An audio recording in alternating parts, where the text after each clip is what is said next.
Good afternoon, everybody. DW Pastor Beanie here.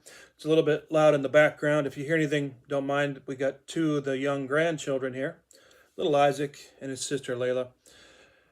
And they're a little bit rambunctious, and Gigi and Papa are taking care of them. So sometimes I just gotta bear with it. If I'm doing a video, it doesn't matter. I only have one small room in the house, so I can only do what I can do in here. Everybody's welcome to do what they want to do anywhere else, even if it's music being played or sung or children at play. It's all good. We're doing the Teen to Teen Devotional here. In about an hour, we'll be on our way to church. Of course, I'll be back in my uniform. Different suit jacket, pants, and shirt, of course, and tie. Don't forget the tie. But you know what? In my older age, I've come to appreciate getting to dress up. I think we should. I'm not a legalist by any means, but I think when we go to church, to the house of God, it's called the house of God, even though God doesn't dwell in vessels made with hands. He dwells in us. But we call it the house of God. I think we should look our best if possible. But that's just my opinion. Maybe you have a different one. This is day number 23, entitled A Humble Servant. There is a lot to say about humility and a lot to say about pride and how we need to push it down every single day. They focus on the second verse of Proverbs chapter 11, which tells us, when pride comes, disgrace follows, but with humility comes wisdom. That is absolutely the truth. Brady if it's Falkes, Fowlkes, sorry if I butchered your name. It could be Falks or it could be Falkes, I'm not sure. He is 16, from Tuscaloosa, Alabama, I'm assuming. AL is Alabama. Valley View Baptist Church and Hillcrest High School of the same location. So let's turn to the 11th chapter of Proverbs and start reading, and then I'll find a spot to land the plane, and then we'll get into what this young man had to say here today. Proverbs chapter 11, starting in verse 1, in the modern English of the Bible, modern English version. It says this: a false balance is abomination to the Lord, but a just weight is his delight.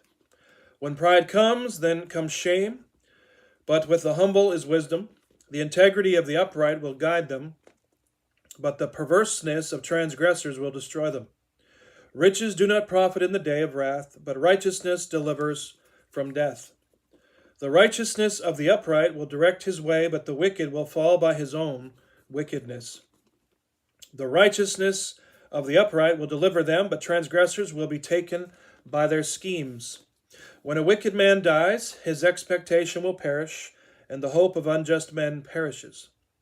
The righteous is delivered out of trouble, and the wicked comes in his place. A hypocrite with his mouth destroys his neighbor, but through knowledge the just will be delivered. When it goes well with the righteous, the city rejoices, and when the wicked perish, there is shouting. By the blessing of the upright the city is exalted, but it is overthrown by the mouth of the wicked. He who is void of wisdom despises his neighbor, but a man of understanding holds his peace. We'll end on that good note there. Again, this is called a humble servant. Humility is part of the Christian walk. It must be there. If it's not, you got to work on it. Young Brady says, we all know what pride is. Being prideful is probably the number one thing Christians rebuke others for, because it's easy to recognize. However, not many people understand what humility is and how it affects our Christian walk. He's right. It's true. Humility begins with taking your judging eye off of others and moving it onto yourself. Being humble also means acting humbly. The way you live your life should show others that you aren't living for your own glory, but for God's. If you've ever wondered what humility looks like, just turn to the Bible.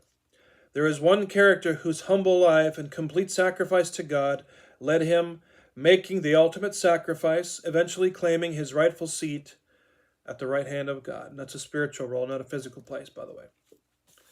There is no throne on the right-hand side of God. There's the throne of God, the throne, one throne. Jesus Christ, that's who we're talking about. Jesus had to humble himself to be the lowest of the low in the world and allow himself to be crucified in order to save all of humanity. I know being Christ-like is very difficult sometimes, and it even seems like God asks us as believers to do impossible things, but it is not impossible to do away with pride. I call it the pride being the part of the Adam sin package. It's always there. We always need to keep it in check every day, just like we need to control our tongues every single day.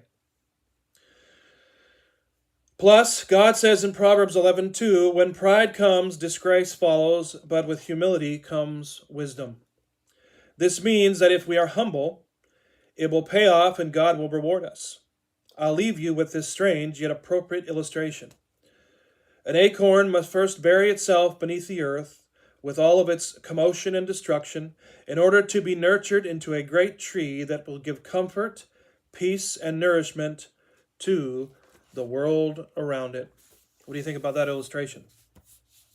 Interesting. All right, these ones don't have prayers at the bottom, so that's it for this one. I hope you enjoyed it. Maybe you can take something from it to help you in your Christian walk this day. Hope you've had a great weekend. God bless you. I will see you in the next Teen to Teen devotional.